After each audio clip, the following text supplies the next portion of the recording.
I'm hoping to play something like knight f3 or knight g4, but I see there's some details to work out.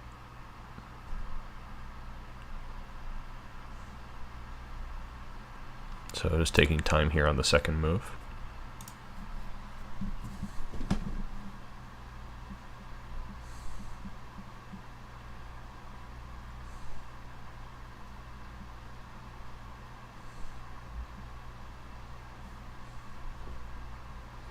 I think this one's more accurate.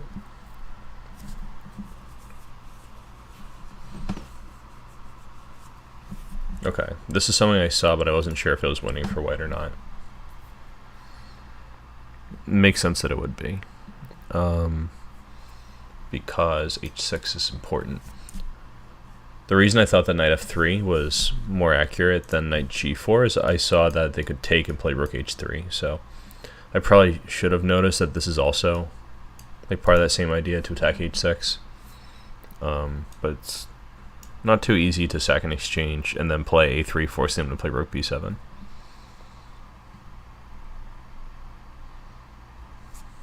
Maybe bishop f2, but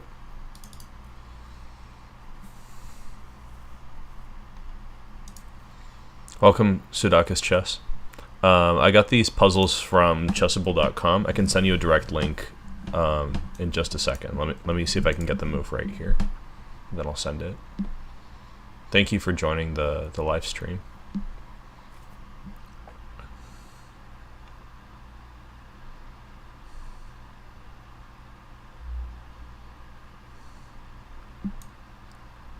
Oh, I really don't know what to do.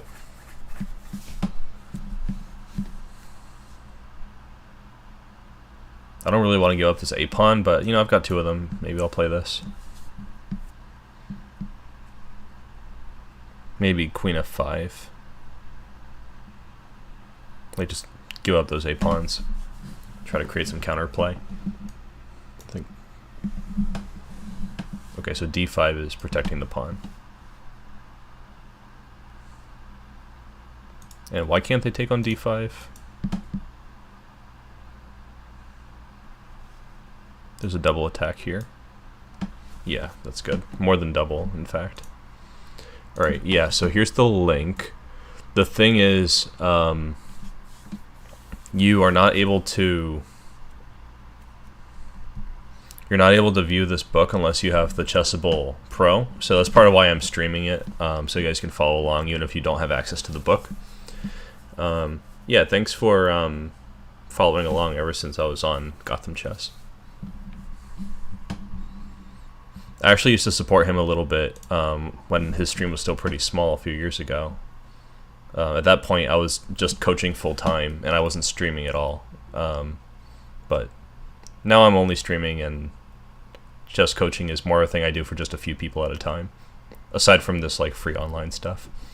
Yeah, so this book is the Chess Candidates 2022 on Chessable, and I think it covers all of the games, and it has some puzzles for the games as well. Like here, and it also gives you the full game score. The book is not like super high quality. For example, in this game, it doesn't have any comments at all for the moves.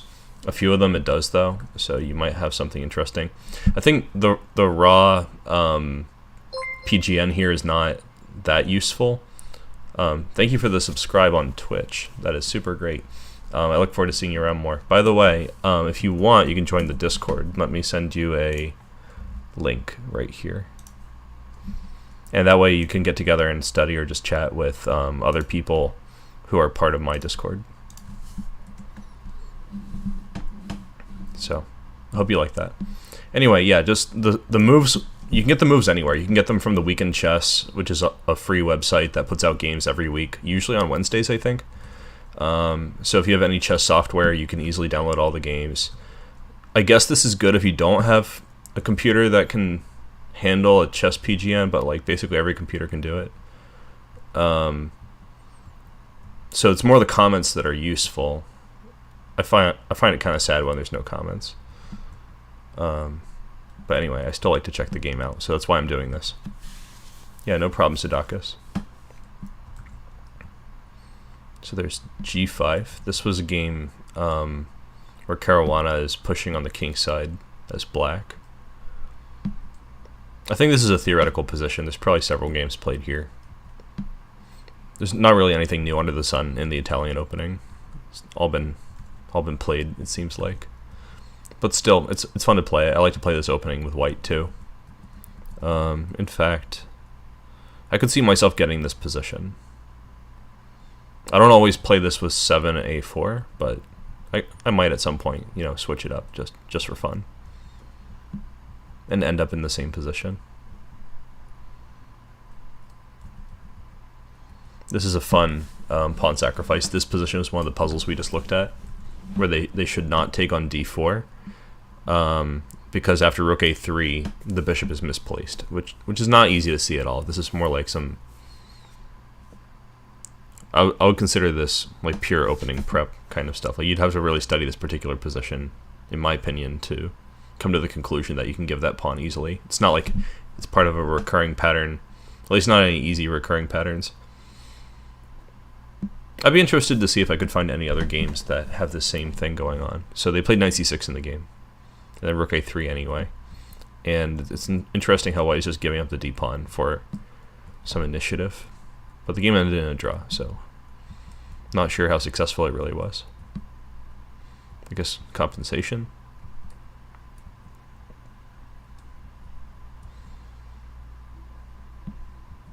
Just with the cursory look, it looks like a pretty hairy position.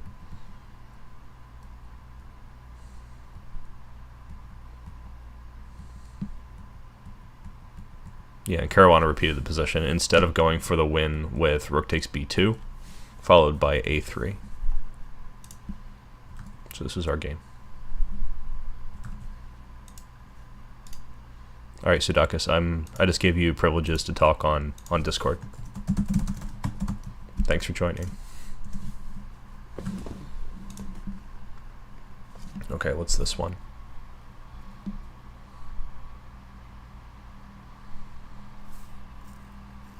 You force the exchange of the final minor pieces, and why is this not a good idea?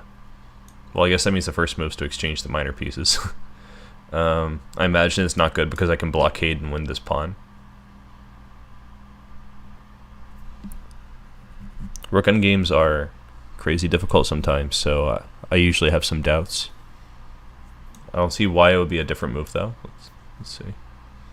Oh, apparently it's very simple. I mean, subtle. That's what the comment says here. Go figure that I would get it wrong, right? So it says this is not as good because they will play rook a1, rook takes c6, and rook d1 check, forcing the king to the second rank. And then there's some harassment going on.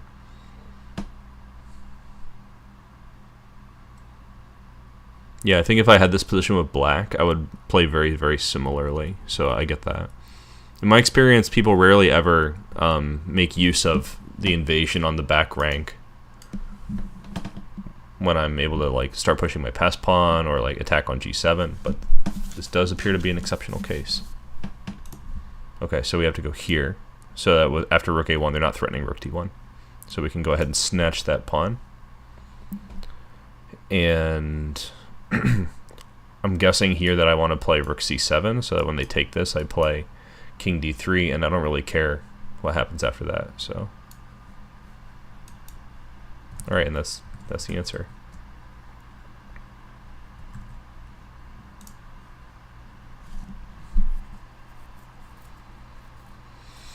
Here, rapport could have struck decisively, as opposed to striking indecisively, where you're like, you know what, I don't know if I want to strike. Not sure how I feel about striking. Okay, anyway, so I could add this check, or I could not add this check. I would, in general, be inclined to give the check and then play something else. For example, I could throw this check, make them play a move like king h8 maybe, and then come back and corral the d-pawn, push the b-pawn. Oh, well, actually the b-pawn's hanging, so can't do that. Alright, I'm going to throw this check because I don't see why not. Alright, that's an alternative move. b4 looks pretty good. I wonder what happens after like rook h3. I guess now I can play my Rook g7, king h8, rook d7 idea.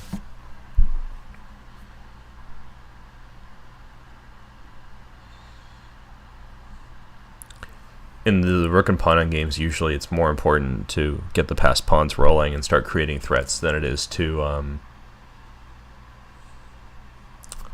count your pawns. Doesn't matter so much. e5. Okay, this is faster. I was thinking I should try to do this because it's far away from the king, but this makes a passed pawn right now, so hard to argue with that. I could always do both, I guess.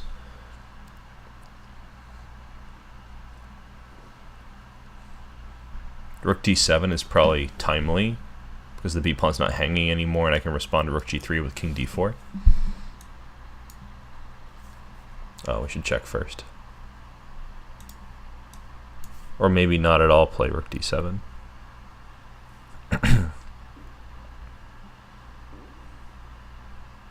I don't really want to allow rook g3 check and then d3. So I'm going to come back. Alright. So, right idea, but we should throw the check in first. Of course, makes sense. Just make their king a little bit worse. It wasn't clear to me on the second go if their king is better on f8. So what would happen if we went here? They only give a couple puzzles for each game, so they don't like go into detail asking you next, like what happens if you go there now? Okay, probably here we play rook g8 check, king takes f7, rook takes d8, and then it's maybe an even better situation, if I had to guess.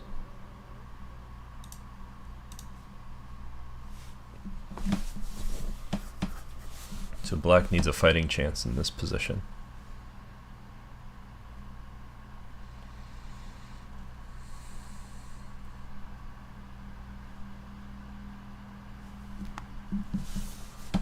I guess I should start pushing the pawn and hope that they force a draw. I don't know. It looks difficult. Like, I go here, they take, I go here. Check, here, check, here, they take, and now I can't promote, so it doesn't make any sense. Rook g8. I'm sorry, rook g1 seems right. Let's say rook g1, check, and then back. Yes.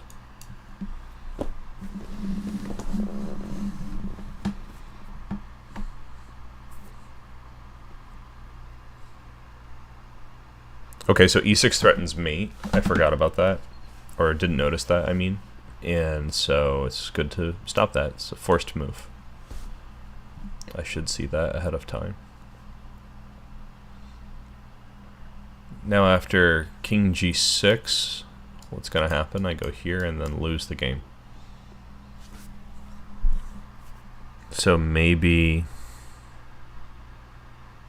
I don't think I really want to take this e-pawn. Seems slow. But maybe it's necessary. Like, I could take and check and move my rook somewhere. Like over here. Or maybe down here. Okay, this seems kind of right. Oh yeah, that's a good move. I could probably check, and then king takes g6, and then rook f1. That looks okay. Main thing, just don't get checkmated, so this is probably the only move. Oh, there's also rook h5. There's also rook f8, but I didn't really want to move this rook. A little hasty there. So, don't get checkmated. That's the whole puzzle. Hello, Eater Master. Welcome. Thanks for coming in, Sudakis. See you next time. Yeah, you're right. King f6 is the critical test.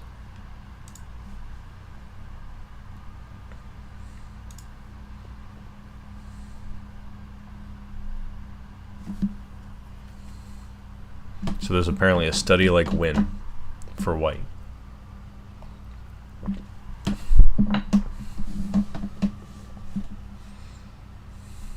Maybe check. Check.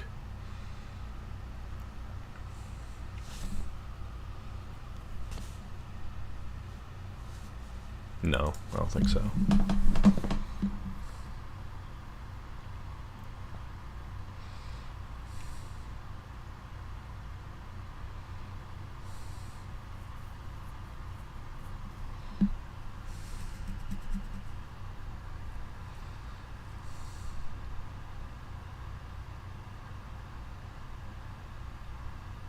I'm really not sure.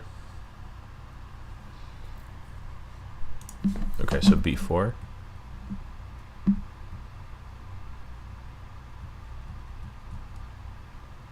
And this was a draw.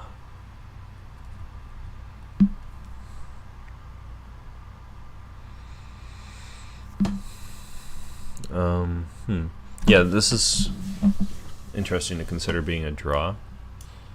So they'd probably go here, I'd take this, they take this pawn, and well, the king's cut off, so probably I have time to bring my king over and try to get this pawn. I could see there being drawing chances. Okay, so we're doing this instead.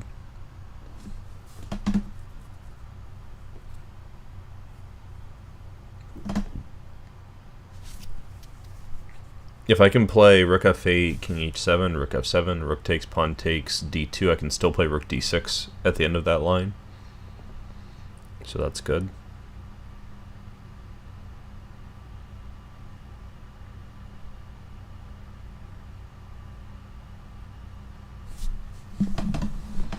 Not a ton of time here, so I think I have to.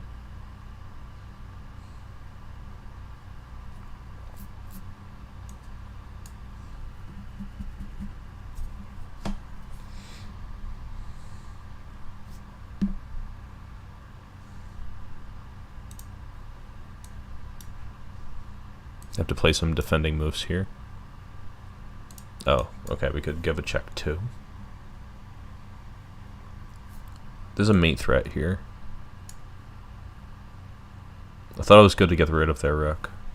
Okay, this is unavoidable. That makes sense.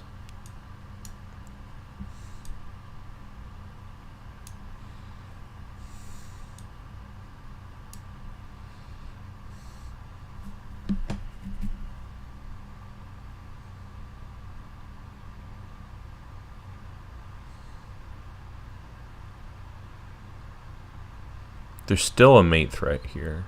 If I play like king g5 maybe?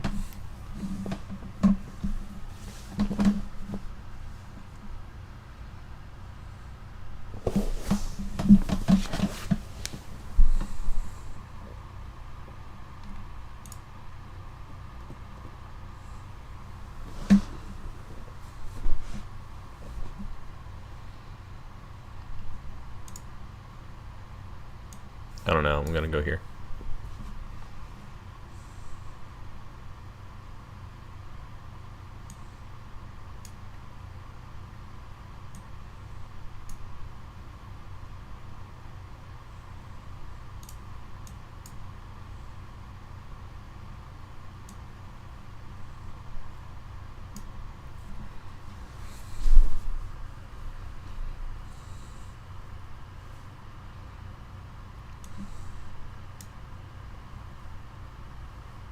Rook GG1 also wins.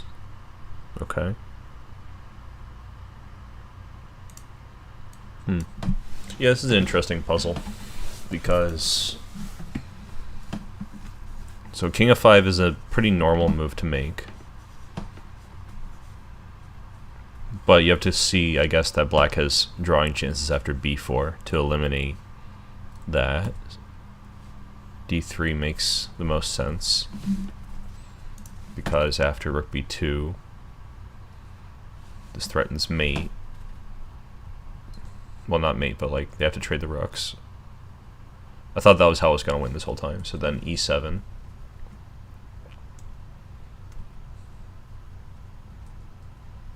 And we can protect our e-pawn. Seems legit. So they have to start pushing. And the thing that I was messing up pretty consistently is that a winning method here is just to block their d-pawn. Like, our pieces are active and good, there's no reason to try to win by checkmating them. This is good because it allows us to play king f6 at some point. At least that's how I'm looking at it. So they have to start checking us. Now there's no more checks.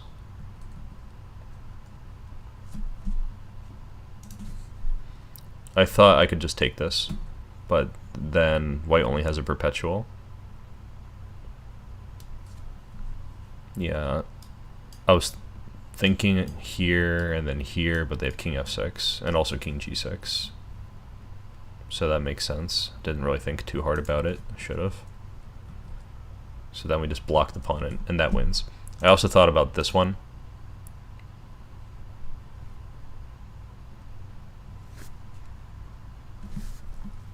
But I was hoping to go for a mate or something here with like rook a1. How are they defending against checkmate here? They probably have to move this rook. Maybe rook b7. Yeah, I guess we don't really have much going on after something like that.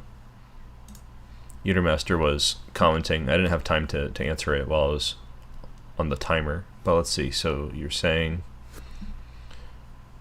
rook f5, king g6 somewhere? Let's see.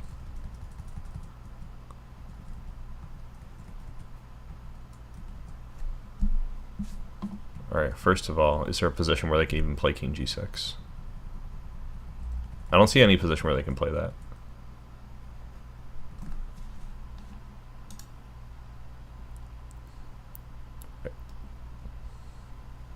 Yeah, I'm not following. Gotta move on. Alright, here's the whole game.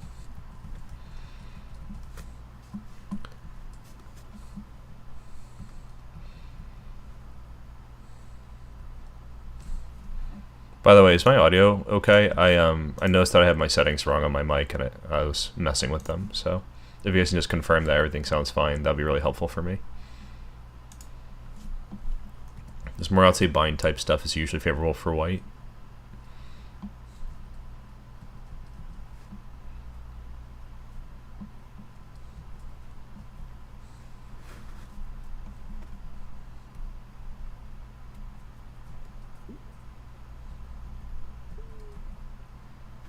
So black has a slightly worse structure, but they have the bishop pair, so it's like equal.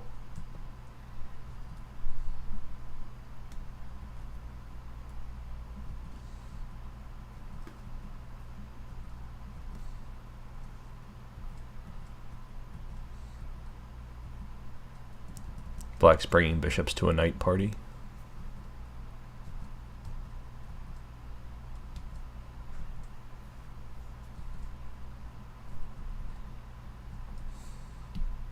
I thought they were going to take with the b pawn here. But I guess they can't really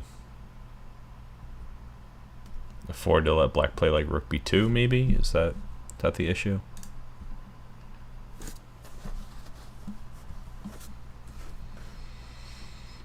Here, if they wanted to play rook b2, they'd have to take on a3, and then white would definitely have a pass pawn.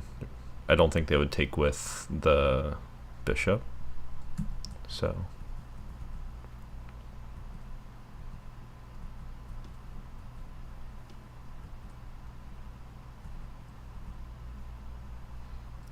all pretty natural, comfortable play by white.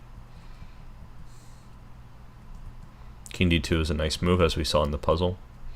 Avoiding king d3, rook a1.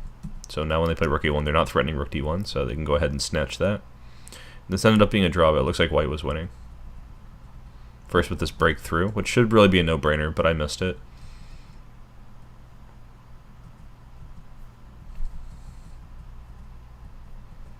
Rook endgames are hard. Yeah, so he repeated a couple times just to get some time or get close to move 40. No, they're already past move 40, so I guess he needed thinking time, maybe.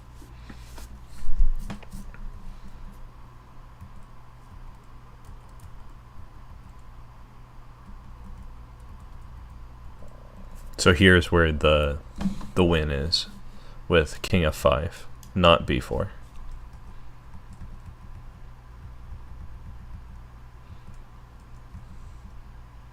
And this was insufficient to win because the king is able to cross and get in front of the pawn, but the white king can't do the same thing. The pawn endgame is a draw too after rook e4.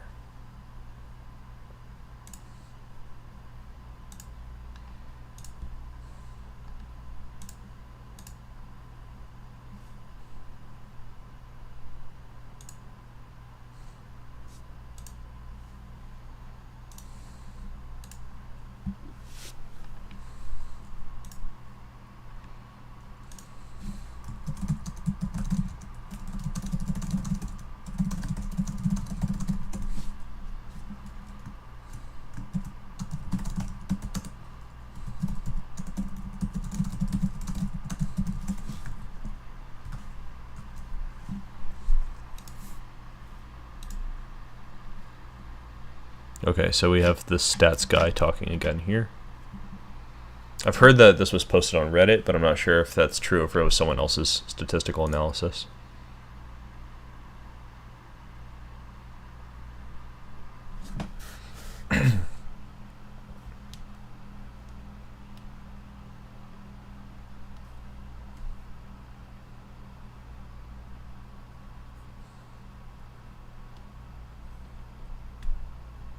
Interesting how he observed that even though there was a decisive game in the last round, it was minimally impactful on his statistical models' final result odds. I wonder if that's like actually a useful observation, or if it's just a consequence of the win coming very early in the tournament. I've heard that tournaments like Candidates or like any round robin, they're really sort of a marathon more than a sprint. And sometimes, like, the results don't even matter. Apparently, him winning didn't change his odds, according to this guy's analysis.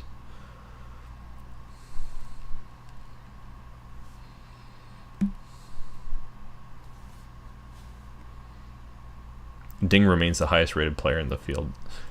My gut reaction was like, well, yeah, of course. But I realize now that the ratings can actually change round by round because it's FIDE. I think that's how it works.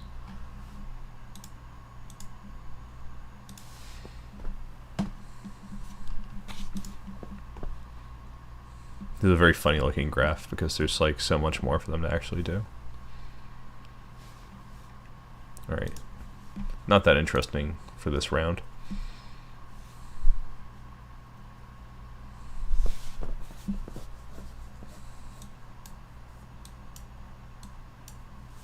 Alright. Easy peasy. Can black take on d5? Good question. It's probably more of a like, should I take on d5? So if I take this, first of all, I think they could go ahead and play knight e7. And if I take, then there's queen d6. So that looks kind of equal. So probably I could get away with it if that's really what's going to happen here. Now let's say I take this and they just go ahead and chop this one. Probably queen c6. Chop, chop. Also looks pretty equal. Yeah, I don't see why you couldn't take on d5 here. And a knight on c6 is pretty annoying, so I'd probably want to do this. And here I was thinking queen takes d6, maybe followed by rook c6,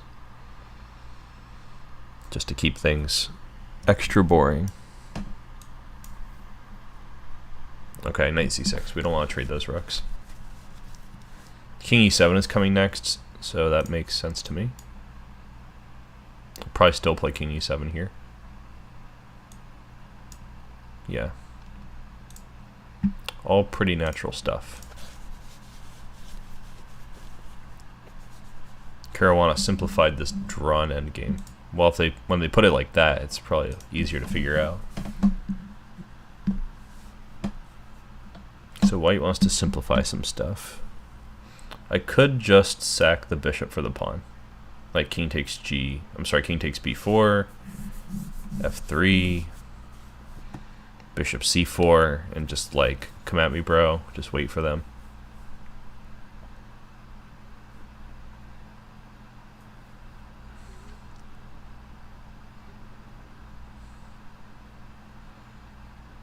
Our pawn's going to come down fast on the a-file, so I think there's time for that. Alright, so if this is an alternative, it probably means my line is correct, but they're going to go for something more prosaic, to use their words from earlier, where you just take the pawn right away. It should be really the same.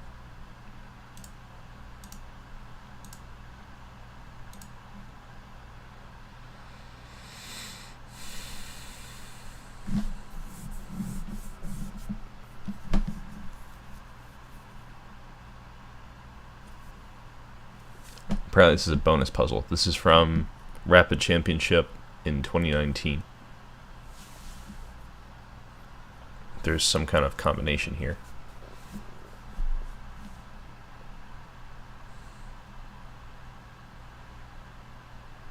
I imagine it beginning with just taking the rook, but it could be something else.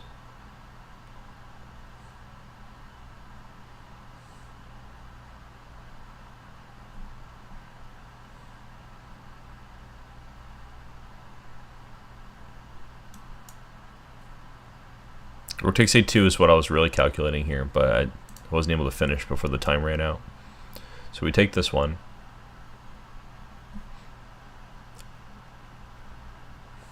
I guess they had to take it. That was something that I didn't really work out, that I'm doubling the rooks if they don't. Could maybe double up right now, like throw a check. Start with the rook, because if you play queen first, they'll play queen a4. Even here, they might play queen a4, so maybe I should take the rook now to deflect their queen. And then play queen a5. But after king c2, like, are they really in so much danger? Maybe I'll play e4 first. Yeah, that might make sense.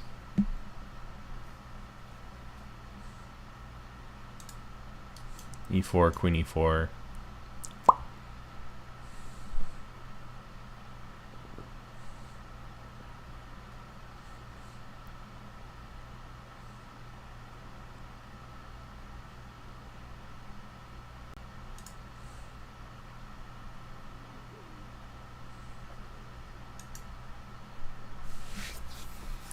They did not even take it.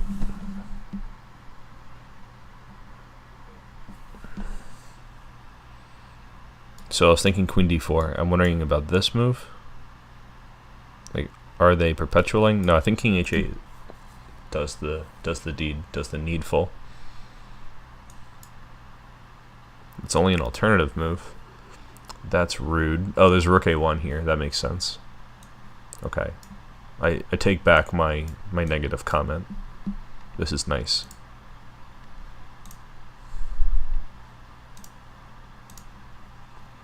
Okay, here's the... Oh, so he doesn't actually go over all the games. I just realized. That makes sense because there will be a lot more. He said all games finished in a draw, so it's hard for him to pick the game of the day. So he picked Caruana versus Duda. He picked this one, I guess, just because he likes the Knight Sicilian, according to his comments. Funny how this is the game of the day, and it has the most comments, but it seems like he has the least reason to actually show this particular game. Little weird, dude. Okay, so it goes into some sidelines, so we'll just skip over that for now. Bishop e7 instead of bishop e6, says Gary's commentary.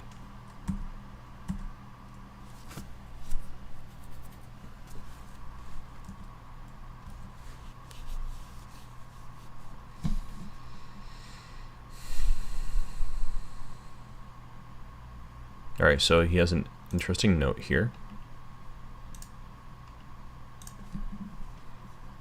That if you play bishop e7, if white plays, wait, hold on. He says, against white's 10 castling, you can play bishop e7, and it transposes to the line that starts with bishop e7 on move 7. Like this. But when you castle first, you're missing the chance to play knight d5 when the bishop is already committed to e7, so you cannot take on d5.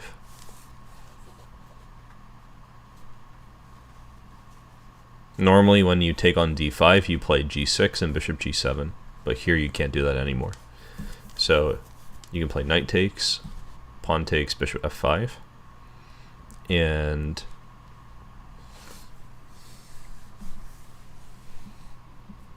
it's important that the knight on b8 is flexible, because white might normally want to play knight a5 here,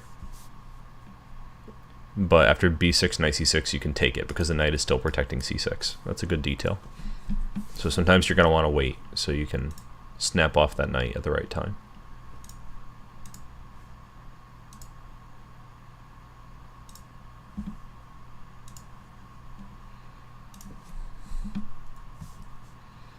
I guess it makes sense that he picked this Najdorf game because he did just write a book on it, so good to make a plug for yourself.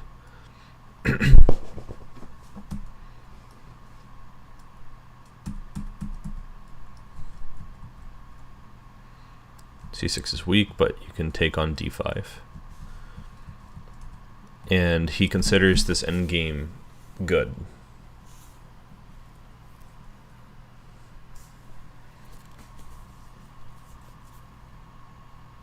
He says good to have the bishop because you can go from one side of the board to the other, yes. But the problem for white is that black's pawn structure is better.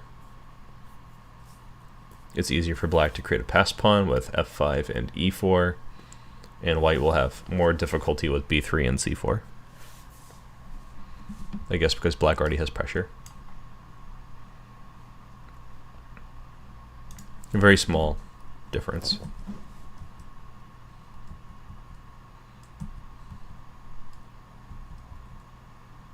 So discouraging c4, which is, I guess, the main way that white is going to get pressure.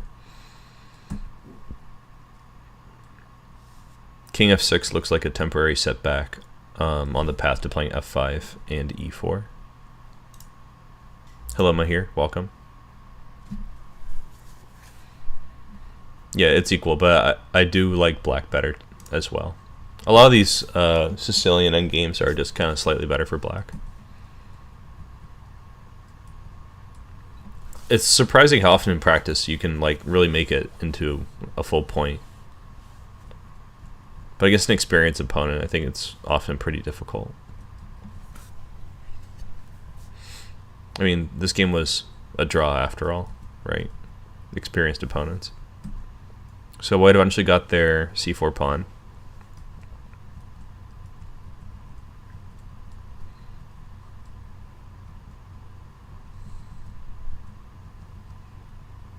And now black doesn't really have anything to play for because they're not getting f5 and e4.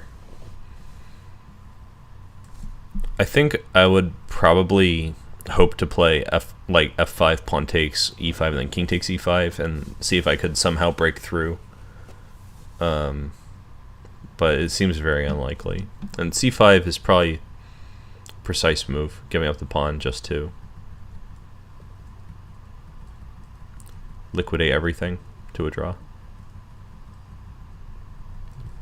It's like an easy kind of draw. Okay, so that's one for the theory books. Yet another forced draw in the Najdorf.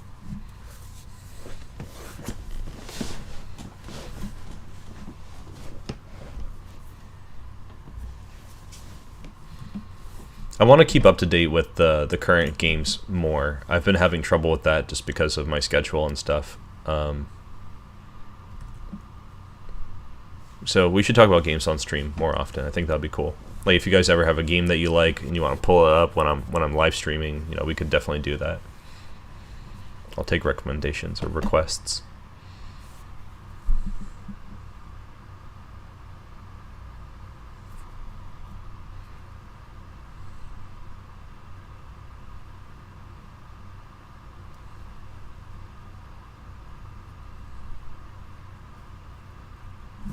I don't know. I really don't know. I'm going to play this move. My knight's hanging. I don't want it to be hanging. King f1's a tricky move to find in this position, because it's sort of implying that I'm cool with bringing my king out in the open in some situations. Alright, we don't lose our queens here. Oh, right, we could have played that. That's stupid. This is definitely an option, should be considered. Now h6 is on the menu.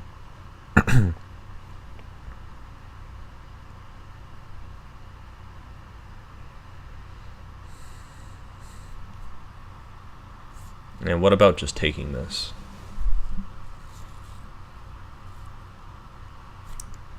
You can't play bishop.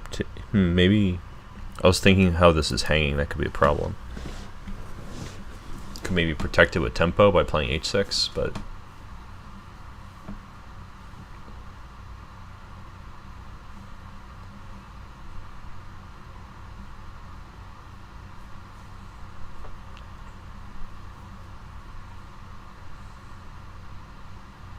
I don't think it's the end of the world to play it.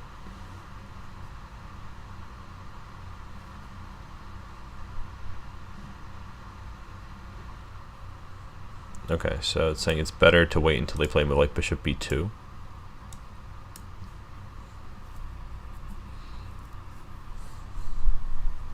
What's wrong with just rook takes c1? Is there a comment here? I feel like they really need to give a comment. Because they have two minor pieces for a rook here, and if we take, we're up in exchange, so it seems like a pretty normal move to consider. Yeah, I'm not going to dwell on this too hard.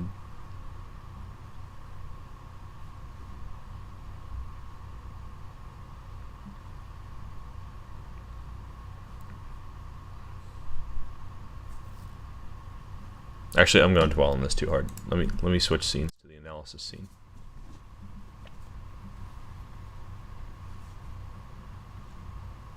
Yeah, queen takes e4 I think is the problem.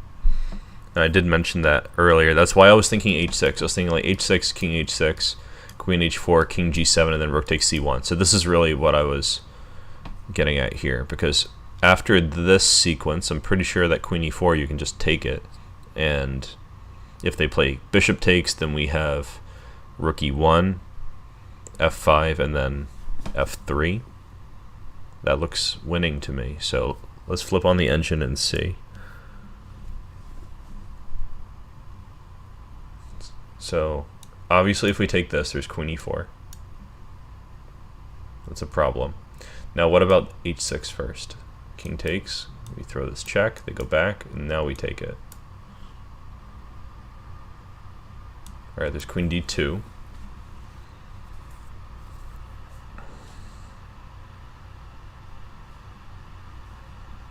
This doesn't look that bad, but it does say -3. a6, bishop e2 is what I had in mind.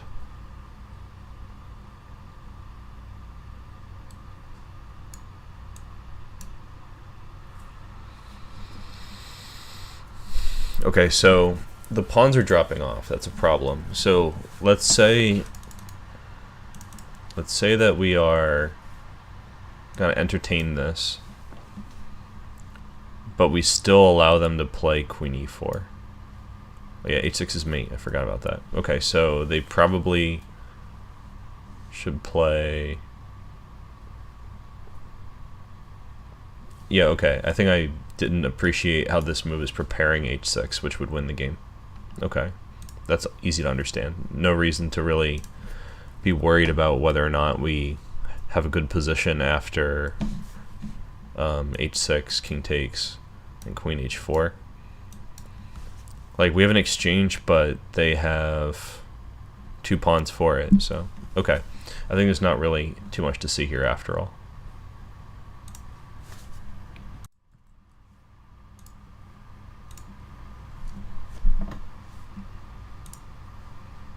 Yeah, interesting position.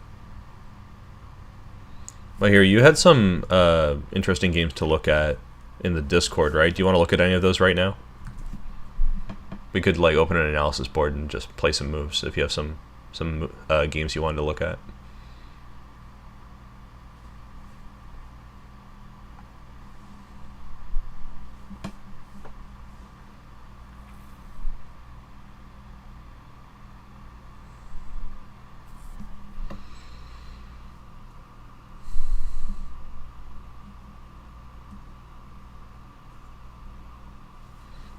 kind of feel like it's bishop g5, but I don't know.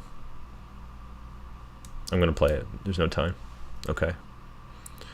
And here, if rook c8, then there's knight e2 check. And I could take that, but then there's not really any benefit. So maybe I'm taking here.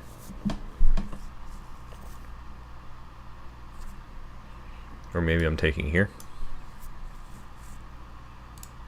I think I want to take this rook on d8.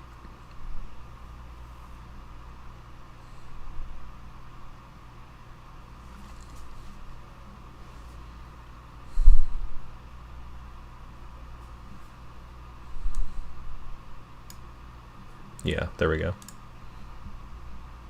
The Firouzja games. Okay. Let me see if I have those in ChessBase already. I updated my database recently, so I might have it. So, do you care what colors they had, or should just all Nepomniachtchi Firouzja?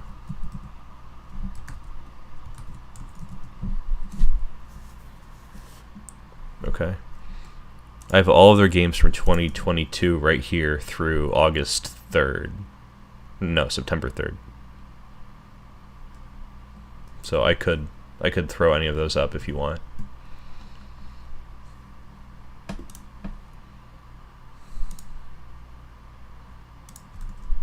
Is this showing on stream? Alright, let me put this on camera real quick. So you can stare at my beautiful face while I set up the study.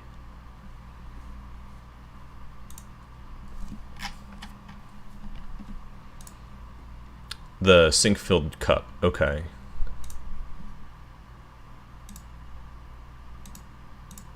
Alright, found it. It was a win for white, right? Nepomniachtchi won the game there.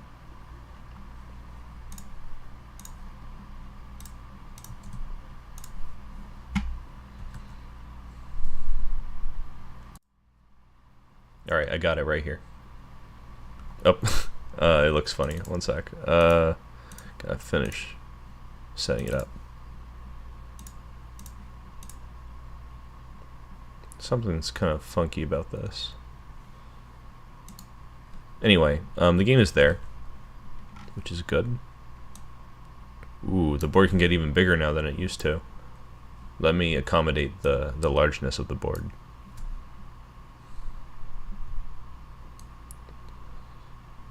Editing in progress. Give me a minute. It must be a Lichess update or something, because I had it set to the maximum board size earlier. Alrighty. Lock and load. Alright, and we got the player names.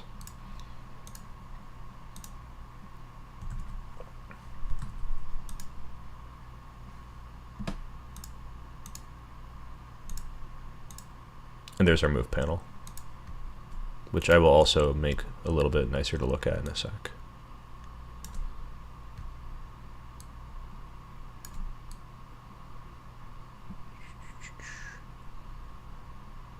Okay, this is probably not the end of the world if I do it like this and send it to the back.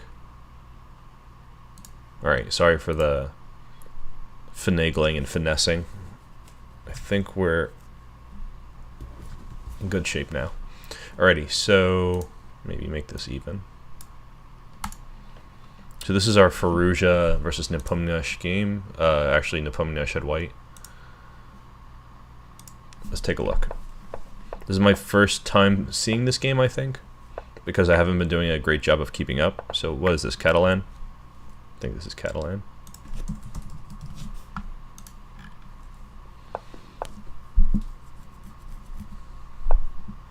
A6 is like saying, I'm gonna try to keep my pawn, but then knight c6 is like, nah, I don't mean it.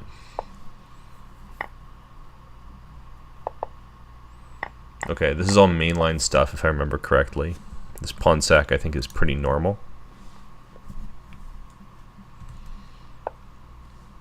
There's no need to immediately get a tempo on the queen. They're gonna have to move it again, whatever happens next. Okay, so c3, trying to get rid of that weakness. and create a weakness for white in the process. Queen c2 is a novelty. It looks like such a normal move. Alright, I'm going to mark it as a novelty. Interesting to see. Oh, there's just no way this is a novelty. Like, hold on. Let me look this up in my Batmobile. I mean, chessable. I mean, chessbase. I mean, anyway. Hold on, I can paste the game again.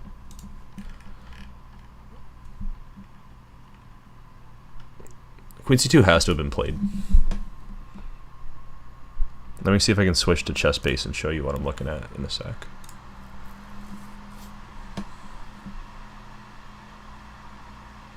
I have to have a chessbase scene.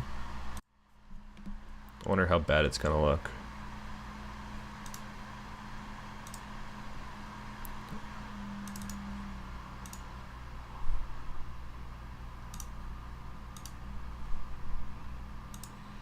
Alright, more editing to be done, sorry.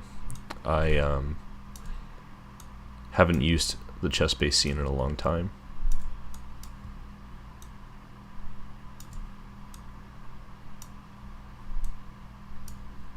Okay. And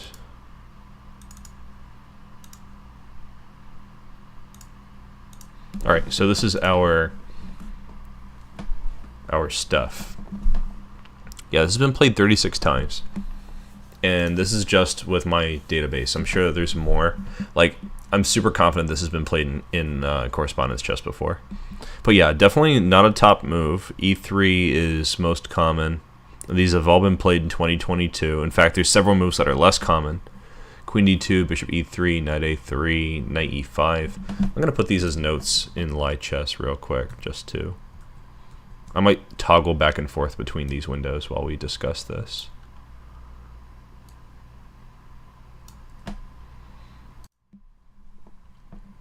Catalan looks pretty fun to play sometimes. I haven't picked it up just because there's some overhead for actually learning it that I am not prepared to do right now. So this is like top move, right? We got e3, knight c3, second top move. You know, I'll play a couple moves just to like get an idea of how this usually goes. Here the top move usually played is bishop d7, but people have also played rook b8. And either way, they're going to play like queen e2 and b5.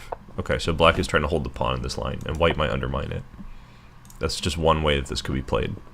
Now after knight c3, with the light chess database, which you guys can see, right? Yeah, I see rook b8 and e4. Really a different way of playing. Bishop e7. And people have played d5 here. It looks like it's probably some kind of forced draw. Queen e2 is a top move, though. Also been played. And b5. This time they're not playing b3, they're playing rook d1. I wonder if b3 is going to happen next. No, they're just playing for d5. Okay. So knight c3 stuff is like, I'm going to play d5. Potentially. You know, I don't know this stuff. I'm just getting a glimpse. Bishop g5 is also played. And again, we have the same kind of moves. Right? Rook b8 is an answer against everything, apparently. And then we have e3. So I'm imagining that they're going to be playing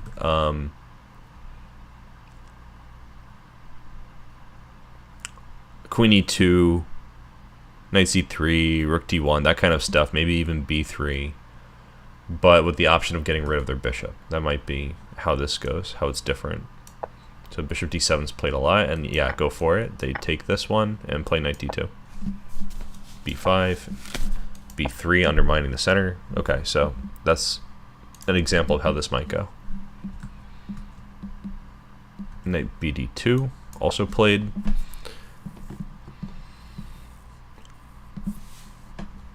I think I remember seeing this before, where they play c3 and try to mess up the structure as well. Something like that. Here's c3 and then knight b1 back. This starts to look... this is similar to some Queen's Gambit declined, or Queen's Gambit accepted lines that I've seen too, I think. And rook b8 is always there. Alright, so there's that move too.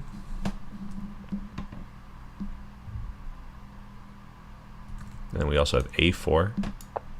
And all these moves are ahead of queen c2. We haven't even gotten there yet. So a4 is also played. Rook b8 is a move that people play constantly, apparently. And white's playing a5. So another option is to play knight a5 and stop that. Okay, so these are all the moves that are more common than queen c2. And it's like not really a novelty.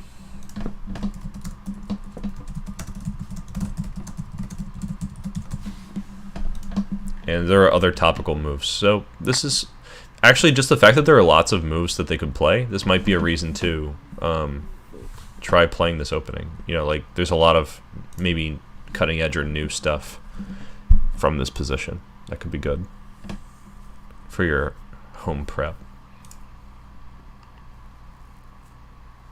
Okay, so where were we? Queen c2, and this is a pawn sack. They could probably play something else, but this is like most challenging, at least in theory. They obviously can't play something like b5. This is hideous and awful.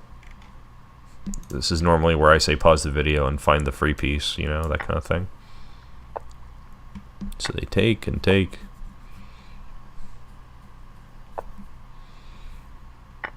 Trades McGee.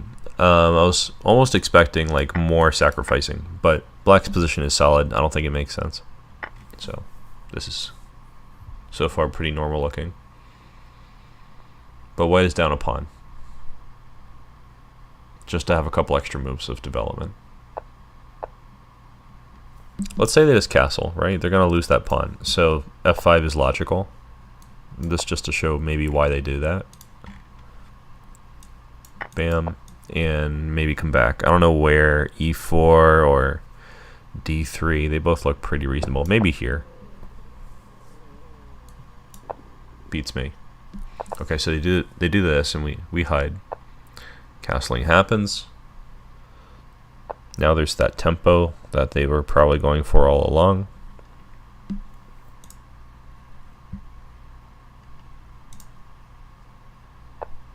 c4. You can't really play bishop d4 here, because they'll just play e5, and you don't have really any compensation for giving them this extra move. So c4 seems totally good.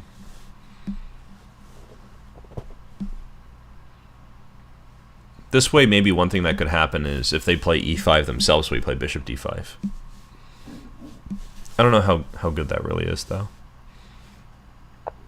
Anyway, they answer that question by playing f4, and so white kind of has to play bishop d4. Here's a good chance to test the idea. So if they play e5, we're probably throwing this check in. Let's see if the engine likes that. Yeah, and this line that it's suggesting, where it gives white with a pretty sizable advantage, it does not play bishop d5. So it says bishop c3, queen a3, and rook b3.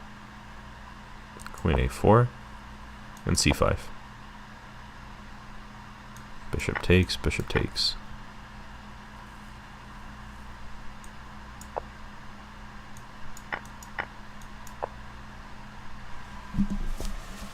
And this is better for white, according to the engine. I mean, I believe it. White's pieces are very active. So here I was wondering about bishop d5. How does it compare? It says completely equal. King h8, bishop c3, and now queen c5.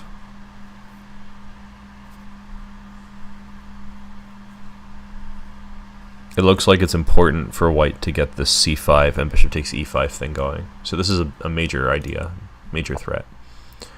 So this is probably directed against c5.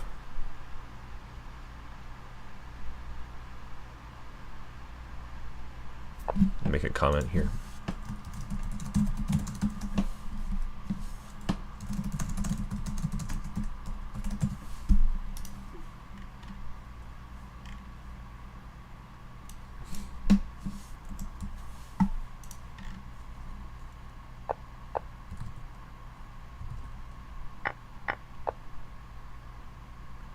Alright, now here's the exploitation of this outpost square.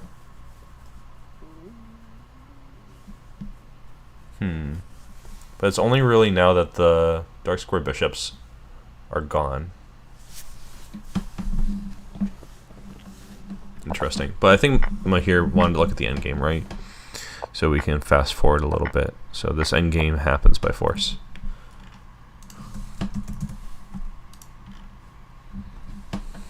Well, by force from here. Because if you don't take back, that's not so good. So how does white conduct this endgame?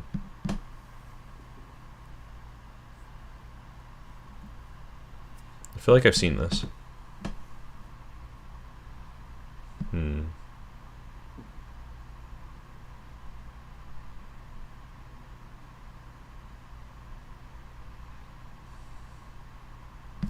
Let's see. I might recognize it later on. Let's see. So rook d1. Other moves don't make that much sense. Like if you take here and then play rook d1, then they're just getting a lot of play. I imagine black is better here. Wait, there's a back rank mate that I missed. Okay, so maybe not so fast. Go here first. That's funny.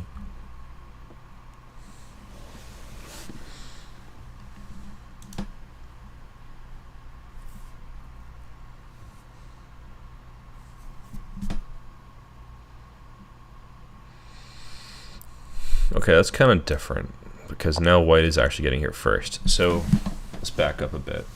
Why is it not just taking rook d1? I think king g8 is logical. Let's see what the computer thinks. It says g5.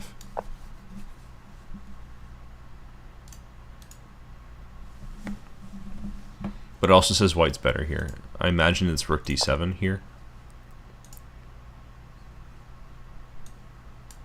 Rook b2 equal. So here the move is rook d5. According to the engine.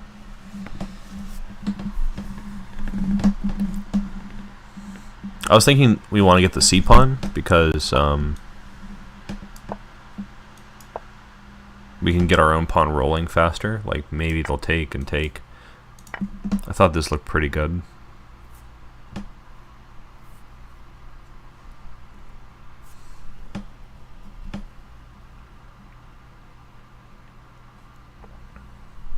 I wonder about e4 here. Yeah, e4 is a source of counterplay.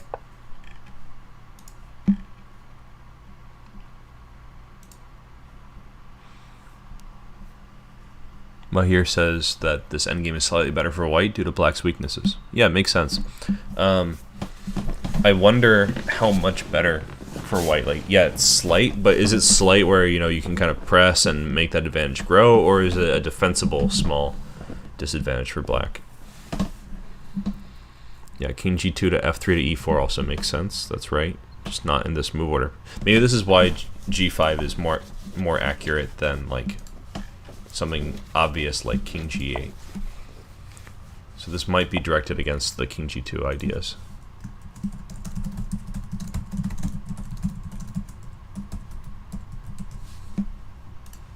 Did this just get like a lot bigger, or is it just me? Okay. Anyway.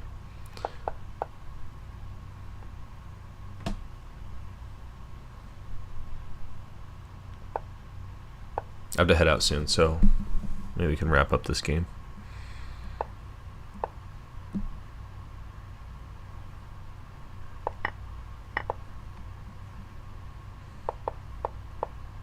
I guess we don't have time for things like this because they're playing rook takes e2 and rook takes a2. Like, that's counterplay. So after g5, we're gonna want to deal with rook takes e2 at least. So rook d5 to take the e pawn. That makes some sense to me. But so let's say they go for this.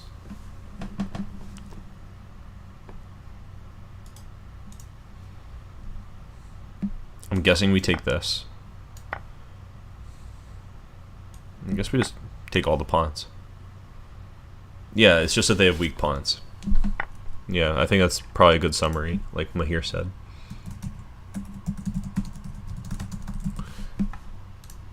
it kind of worries me sometimes when they're getting their own passed pawn. Like, if they start pushing this, for example. I don't think this is good timing, so like let's pretend they do this instead.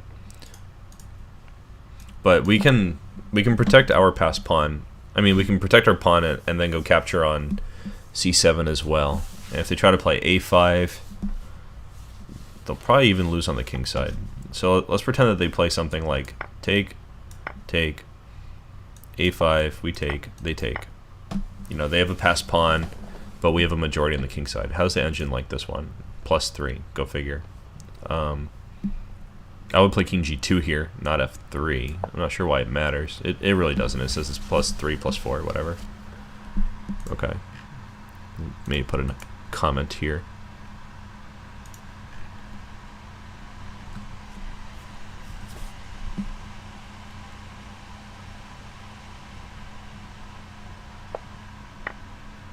Yeah, I think it's just, that's kind of it. Like, attacking the pawn on c7 is slow compared to taking on like e5 and g5. And if they go like this, does it therefore make sense to play rook d7 because e5 is not that critical? Or do we still go for it? I think we should probably still go for this. Let's see what the computer thinks. Yeah, it says rook d5 is the best move, and it says rook d7 is slightly good for white, but not as good as rook d5. Just chop. It says f takes here. That's funny. I would just take with the h pawn.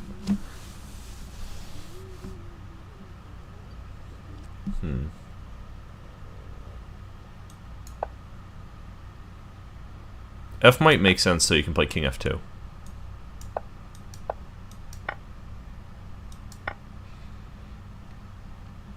Like if they play e4 here, we play king f2 and it doesn't matter. So yeah, I guess I can see why f takes is better than h takes in this example. It's kind of fun. Not every day you go ahead and do that. Okay, so anyway, he played rook d1, but it looks like rook takes is better. Or at least equally good, so.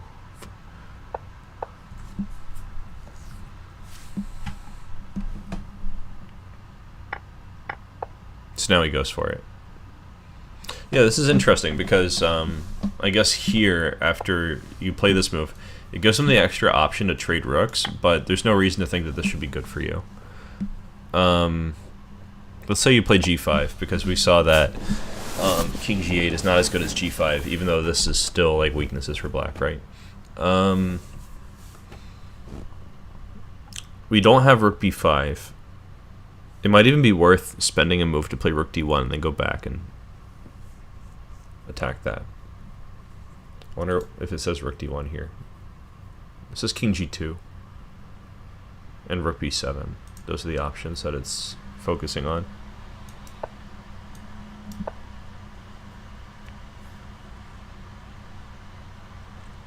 I wonder how this sizes up. Yeah, still much better for white. Yeah, interesting.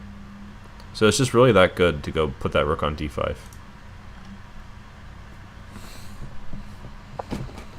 But this kind of maybe induced an error. I wonder if the computer thinks g5 is better. Yeah, it does. So I guess this means that by giving black more options, they were able to induce this move king g8, which is arguably not as strong. Okay, and then they go for it. And this position, as we've already seen, is like just better for white.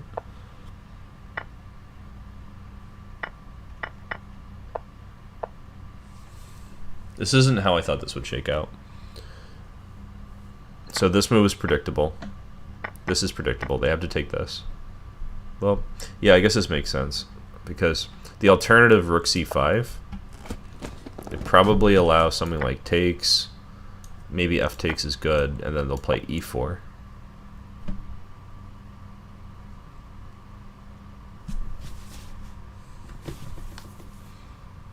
Even this looks pretty good for white.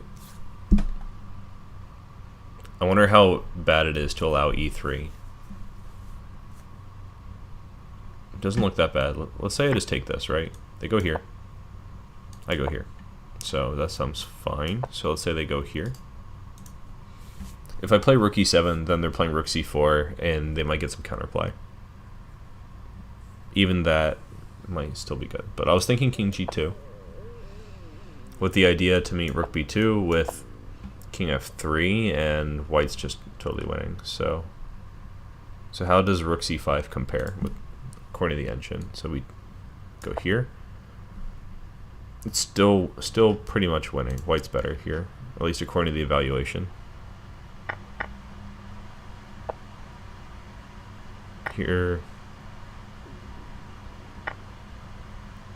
it says also king f2, also a good move. Yeah, and this is totally crushing. Okay, so I think white's just choosing among good options with rook takes e5.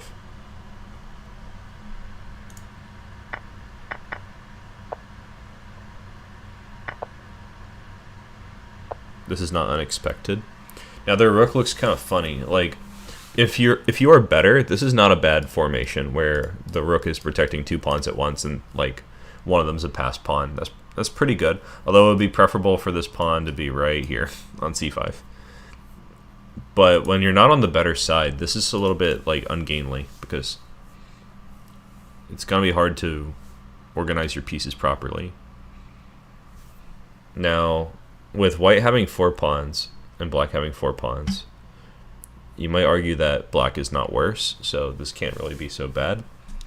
But the e-pawn is passed and mobile. I think white is in a better position to improve their king, just like this. And they're going to find themselves in a sticky situation regarding moving that rook pretty soon. They probably depend on giving checks to eventually advance the c-pawn, but that would lose the a-pawn. So there's rook b6. Trying to get that pawn in front, I suppose. But like they can't even play c5. I imagine this position's already like +2, according to the engine. It says 1.6-ish.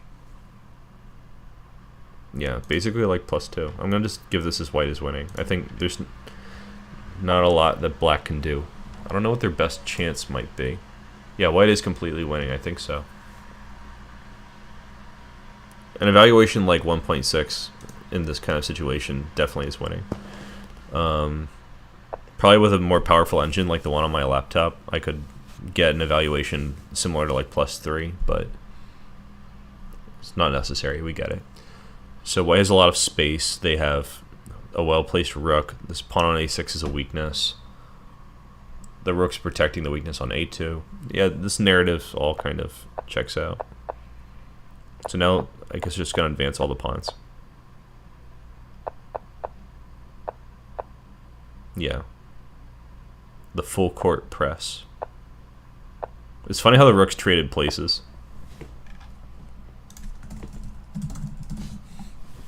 Just a note to myself there. Kind of silly. This is not unexpected, but I'm going to give it a good move anyway. This is just usually how the breakthrough shakes out. Sort of reminiscent of that Capablanca game. I think it was Capablanca versus Marshall or something, where he sacrifices a bunch of pawns to invade on the king side. It's not too dissimilar from this position. At least to me. So king f7, we're going to push these pawns. If they take here, I think we're going to play e6. Yeah, plus 1,000,000 is the evaluation of this position. Yeah, this is a depressing situation for black. They really had like no counterplay. So this is probably a really good landmark rook endgame to know. I might even try to include this in my endgame repertoire series that's going to come up. I think this is a really nice example.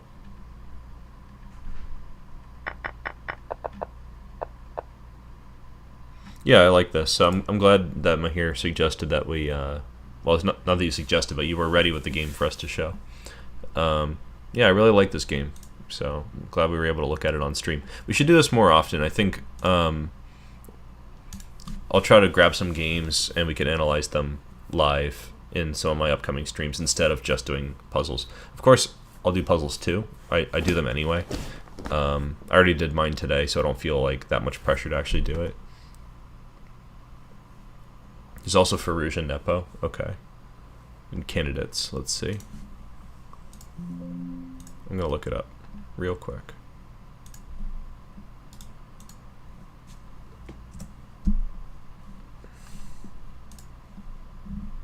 Yeah, we don't have to do it today. I am gonna have to split. I have other things to do. But I want to find the game, and I'm gonna load it in so we're ready for it next time.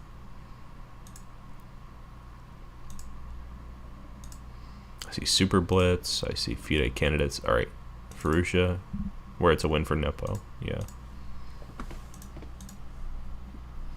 I don't have time right now. I really have to go. I haven't eaten dinner or anything. But yeah, I loaded the game in. It's ready to roll, and we can do this. Let me see. I think I scheduled for tomorrow. I just need to check my Twitch schedule. Oh yeah, and in case you guys don't know, I do have a schedule, and I'm trying very hard to adhere to it, even though life is crazy. So if you want to see what that schedule is, just go on Twitch. I have tomorrow late, so we could probably take a look at it then. It'll be like half an hour from now, but tomorrow. Alrighty, I'm gonna wrap up here. Thanks for hanging out and looking at some chess with me, and I'll see you guys next time. Alright, good luck with your chess.